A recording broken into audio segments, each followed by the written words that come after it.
Jangan bikin pikiran lu ini bisa diambil sama orang lain. Contoh, kalau lu pernah maki nggak ya, gue pengen tanya di hidup lu secara jujur, lu pernah maki seorang politisi nggak di sosial media? Kalau lu udah pernah lakukan itu ya, berarti otak lu, bola mata lu ya, itu udah dibeli sama orang pakai sistem ratusan miliar yang buzzer yang mereka bikinin untuk ngarahin otak lu ke sesuatu yang mereka mau. Lu udah kena yang namanya manipulasi media dan propaganda massal. Itu gua kasih tahu sistem buzzer yang mereka punya itu ratusan miliar harganya. Gue tahu karena gue punya teman yang mengerjakan itu. Itu kompleks sekali sistemnya untuk bisa manipulasi lu untuk maki-maki orang yang bahkan lu nggak pernah ketemu.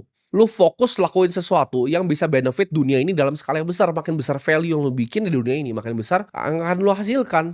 Gue nggak pernah ragu ya sedetik pun sama di diri gue, sama apa yang akan gue capai dari gue kecil. Gue sudah bilang kan, selalu ya, kalau gue mau jadi orang kaya yang egois 3 tahun tuh udah selesai gue. Hidup gue sudah selesai, game over. Anak gua nggak perlu kerja lagi, cucu gua nggak perlu kerja lagi, cucu guanya lagi tuh nggak perlu kerja lagi. Uangnya semua gua rapihin, ya gua bikin trust untuk aset-aset properti gua, running family office gua, ya gua beli indeks saja pensiun dari market nih. Ini bahkan dengan pensiun dari market, gua beli indeks saja 7% setahun udah itu sampai bawah-bawah generasi gua udah selesai.